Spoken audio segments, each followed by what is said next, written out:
안녕하세요. 저는 정말 웃긴 일을 겪었습니다.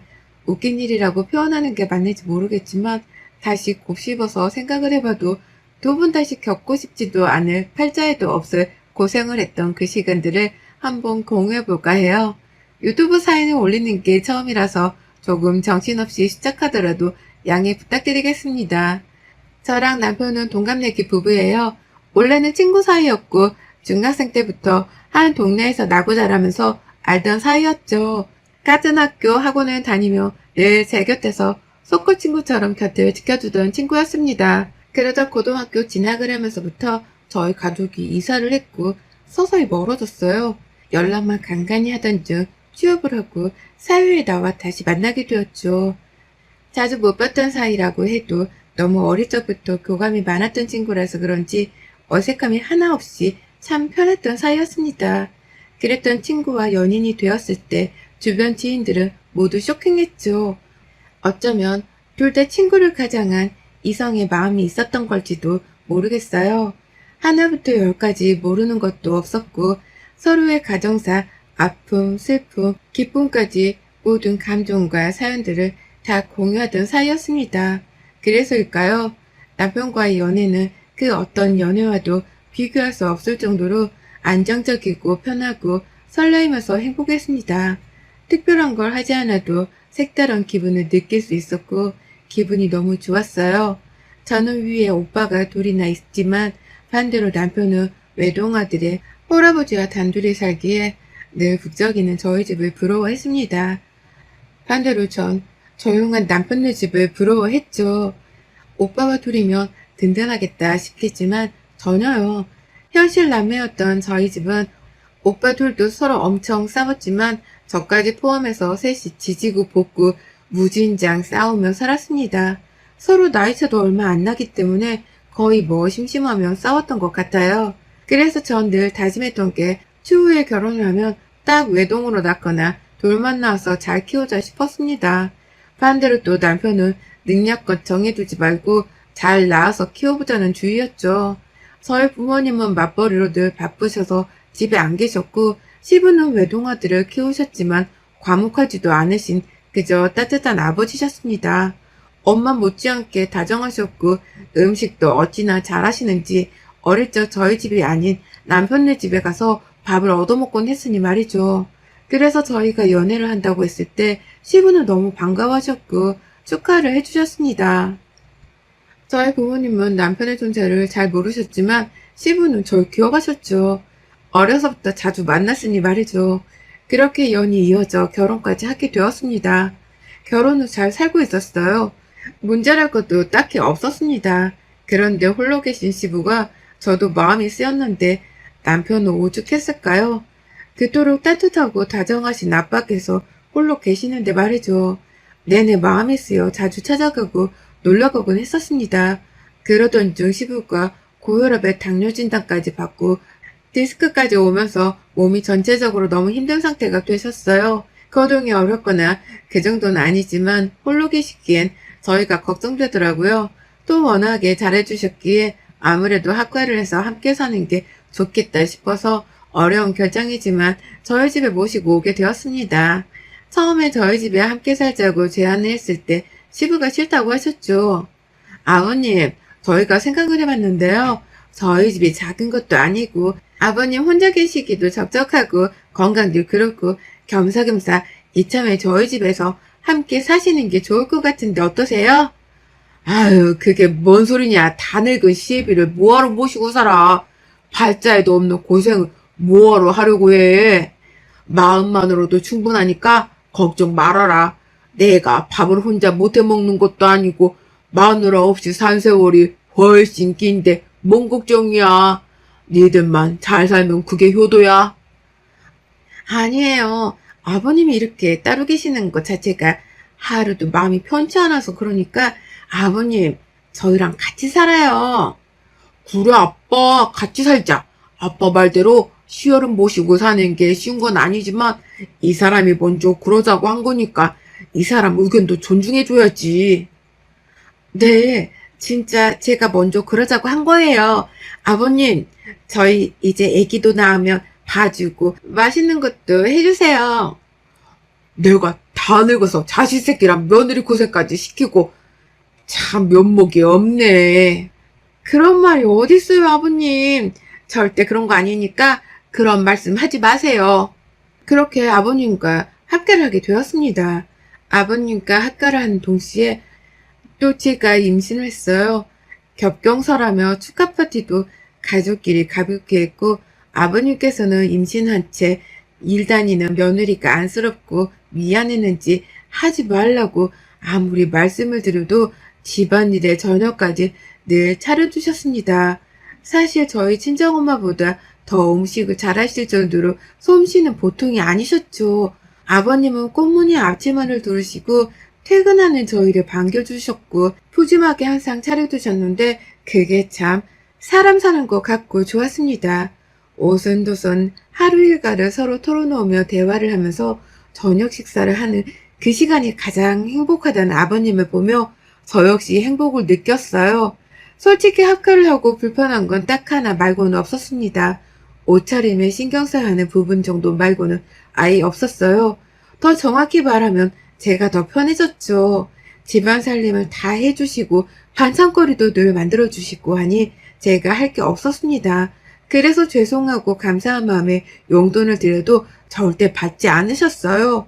그러더니 어느 날은 곧 태어날 손주 앞으로 그 용돈 다 모아두라고 하시더라고요. 참 멋지신 분이고 대단하신 분이다 싶었습니다. 이렇게 좋으신 분이 왜 짝을 만나지도 않으시고 한평생 외롭게 사셨을까 하는 생각은 내내 들었죠. 시모가 불의의 사고로 남편이 초등학생 때쯤 갑자기 돌아가신 후 내내 시부는 홀로 남편을 키웠습니다. 어떤 여자도 만나지 않았다고 하세요. 시부를 지키지 못했다는 죄책감도 있으셨고 엄마 없이 크게 하는 남편에게도 너무 미안했다고 하셨죠. 그치만 그러기엔 너무 완벽할 정도인 시부였기에 제가 다 아쉬울 정도였어요. 시부가 건강 상태가 좋지 않으셨기에 시부 식단에 있어서는 제가 철저하게 관리를 해드렸습니다. 저희 먹는 거야 시부가 다 맛있게 해주셨지만 시부 식단만큼은 건강만큼은 제가 책임지고 관리를 했어요. 공부도 많이 했고 레시피도 많이 배우고 말이죠. 서로가 서로를 위해 늘 노력하는 모습이 참 따뜻했고 온기 넘치는 이상적인 집안이었습니다. 그래서 저희 친정 부모님도 시부를 참 좋아하셨고 많이 챙겨주셨어요. 거리낌 없이 친정 부모님과 시부 그리고 저희 부부 이렇게 함께 식사도 자주 했고 여행도 자주 다녔습니다. 평일에야 저희가 일하느라 바빠서 뭘 못하니 주말에는 가까운 곳이라도 꼭 시부를 모시고 나가서 카페라도 다녀오거라 식사라도 하고 오거라 그렇게 노력을 했어요. 아이가 태어나고 육아휴직을 한 뒤 곧바로 복직을 해야 하는 상황이라 솔직히 너무 마음이 불편했고 시터임으로 구할 생각이었으나 이 부분도 시부는 본인이 하겠다며 엄한 돈 쓰지 말라고 하셨습니다. 그러나 이건 엄연히 다른 문제이기에 말씀을 드렸죠. 아버님 그건 아니에요. 아버님을 못 믿는 게 아니라 애 보는 게 어디 쉬운 일도 아닌데 건강도 안 좋으신데 어떻게 애를 보세요. 그렇게는 절대 저희가 못해요. 내가 알아서 다 할 테니까 걱정 말고 너희는 너희 먹고 살아. 얘 키우면 세상에 돈이 얼마나 드는데 한 푼이라도 아껴야지. 아버님이 봐주신다고 해도 돈 드릴 거예요. 그러니까 그냥 시터 이모님 구하는 게 좋을 것 같아요.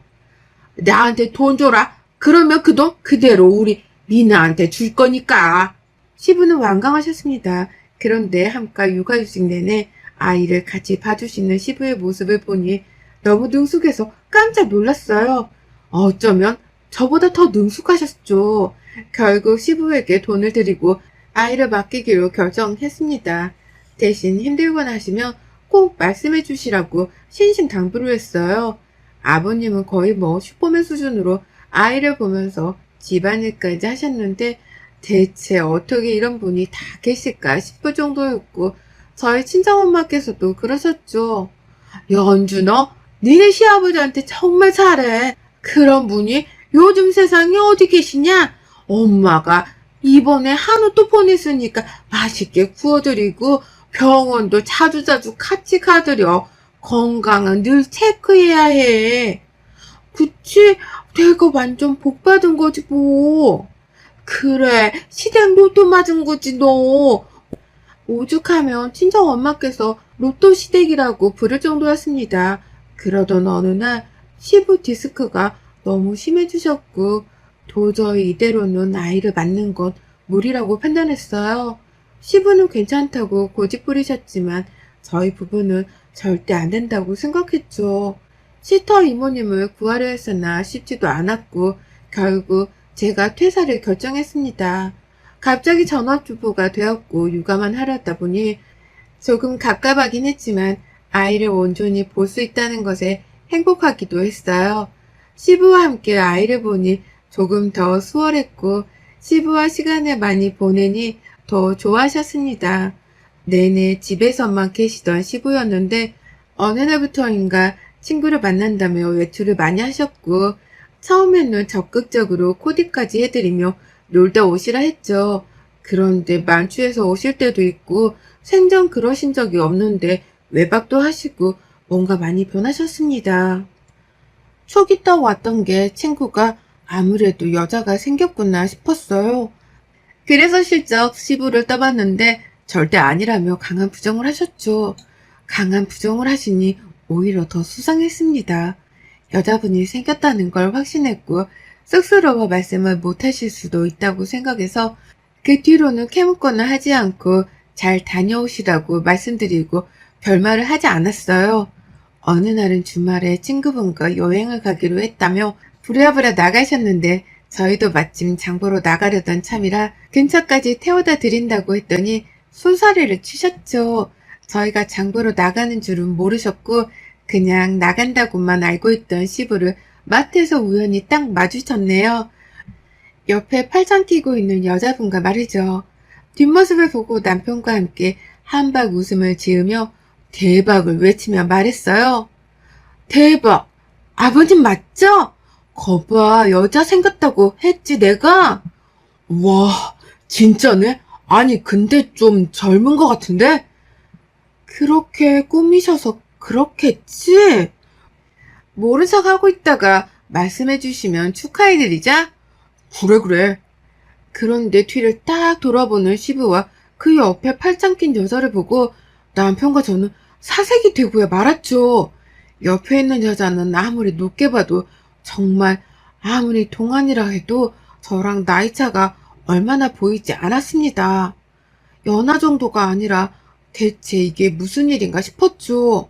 남편과 저는 충격을 받아서 그대로 집으로 돌아왔고 한참을 멍하니 있다가 설마 했어요. 정말 동안인 거겠지. 이건 아니지. 우리 또래는 아니겠지. 라며 주저주절했죠. 저희 부부가 고민했던 건 이걸 시부께 먼저 털어놓을까, 모른 척하고 있을까 였는데 아무래도 그 여자에 대해서 빨리 알아보는 게 좋을 듯 싶어서 아는 척을 하기로 결정했고 여행길에서 돌아오신 시부께 말을 했습니다. 아빠, 어제 우리도 마트 갔었거든? 그래서 우연히 두 분 마주쳤는데 너무 어려 보이시던데? 그래? 언제 곧 니들에게 말하려고 했는데 진지하게 교제하는 사람 있고 그 사람이랑 정식으로 혼인하고 살려고 한다. 네? 아버님, 진중하게 생각하신 거죠? 그래, 내가 몇십 년을 혼자 살다가 혼인을 생각한 건데. 시부랑 한참 대화를 했지만 쇼킹 그 자체였습니다. 그 여자는 저희 부부보다 고작 10살 위였고 만난 지도 2개월도 안 된 상태였으나 뜨거운 사랑의 힘으로 결혼을 결심했다고 하네요. 시부가 늙고 병들었음에도 불구하고 진심을 다해 본인을 사랑해주는 여자라며 어머니 심으로 모시라고 했죠. 남편과 전 결사 반대를 했어요. 누가 봐도 의도가 다분했습니다. 시부가 재산이 꽤 있으셨고 아무래도 그걸 노린 여자 같았거든요.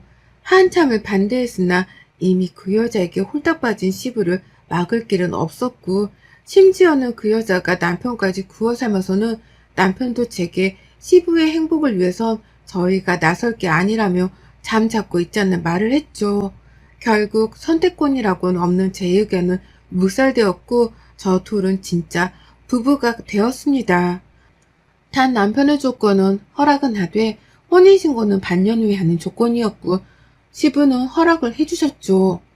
전 이 반년 안에 수상한 낌새가 있다면 꼭 찾아내야만 한다고 생각했어요. 웃긴 건 충분히 나가 살 수 있음에도 불구하고 그 여자는 저랑 남편과 친해져야 한다며 1년 정도는 저희 집에서 함께 살고 싶다고 했다는 겁니다. 너무 싫었으나 역시나 제 의견은 묵살되었고 결국 1년이란 시간을 함께 살기로 했죠. 어차피 그 안에 저 여자의 정체를 꼭 밝혀서 내보낼 생각이라 1년은 생각도 하지 않았습니다. 시부와 남편에게는 그저 다정한 새엄마 부인의 역할을 다했던 그 여자는 안 보이는 곳에선 제겐 신모 노릇을 했죠. 오늘 저녁은 제육볶음 좀 먹고 싶네. 아, 네. 아, 네. 하겠다는 거야, 말겠다는 거야? 시어머니가 말씀하시면 알겠다고 하겠다고 말을 해야지. 너 나 무시하냐?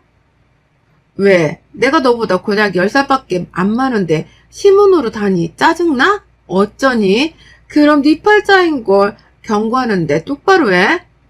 네라고 대답한 게 하겠다는 거 아니겠어요? 말대답, 말대답. 어디서 시어머니한테 말대답이야? 너 나 무시하냐고. 무시를 많이 당하셨었나 봐요. 툭하면 무시하냐고 하시는 거 보니 딱히 무시한 적은 없는데 그렇게 느끼셨다면 주의하도록 할게요. 한마디를 한지니 가서 욕조에 따뜻한 물 좀 받아 파신료 가게. 직접 하세요 어머님. 제가 며느리지 어머님 노예는 아니거든요. 시부는 어떻게든 저를 기선제압해서 부려먹으려고 했고 저 역시 결코 뒤지지 않았습니다. 내내 신경전을 벌였고 서로 비비꼬며 대화하기 바쁜 하루하루를 보냈어요. 심지어 시부 건강 때문에 식단 관리를 철저히 관리하던 제게 본인이 와이프니 알아서 하겠다고 넘기라고 해서 그러라고 했습니다. 그런데 오히려 자극적이고 해로운 것들만 자꾸 먹이기에 한마디 했더니 방방 뛰며 본인이 뭐 죽으라고 고사 지내는 거겠냐고 먹고 싶은 거 먹고 살아야지 어떻게 평생을 참냐고 본인 남편이니 알아서 할 거라고 하더군요. 분명 뭔가 있을 거라고 확신을 하며 내내 저 여자의 동태를 살폈고 늘 의심의 눈초리를 하며 봤습니다. 얼마나 가식적이고 내숭을 잘 떠는 여자인지 보통 얘기는 아니었죠. 언제고 무슨 일이 벌어질지 모르기에 전 녹음기까지 따로 샀어요. 무슨 말을 하는 걸 들으면 녹음을 해야 하니 말이죠. 그러던 어느 날 드디어 걸려들었습니다. 시부는 친구를 만나러 나가셨고 남편은 딸아이를 데리고 키즈카페를 갔죠. 그래서 전 이때 머리를 딱 쓴 게 저도 남편과 같이 따라가는 척을 했어요. 저 여자는 집 앞에 가서 머리 커트만 하고 들어올 거라고 했죠. 한마디로 몇 시간 동안 저 여자 홀로 집에 있는 것처럼 한번 자리를 깔아봤습니다. 제발 뭐라도 나오길 바라며 말이죠. 전 혹시 몰라 녹음기를 소파 쪽에 켜둔 채 뒀습니다. 평소에 저 여자가 그쪽에 자주 있으니 말이죠. 그때 집에 딱 들어온 저 여자는 누군가와 전화를 하며 들어왔고 갑자기 아무도 없지? 라고 큰 소리로 말하더니 스피커로 바꾸더군요. 이때 진짜 제발 뭐라도 나와라 하면서 얼마나 방 안에서 조용히 빌었는지 모릅니다. 아니 집에 아무도 없냐? 다시 한번 확인 좀 했다. 야, 연기하면서 사는 것도 답답해. 너 그거 알지? 노인네들 특유의 그 냄새. 나 그것 때문에 역겨워서 미치겠다니까. 입덧도 안 하는데 그 냄새 때문에 입덧하게 생겼어.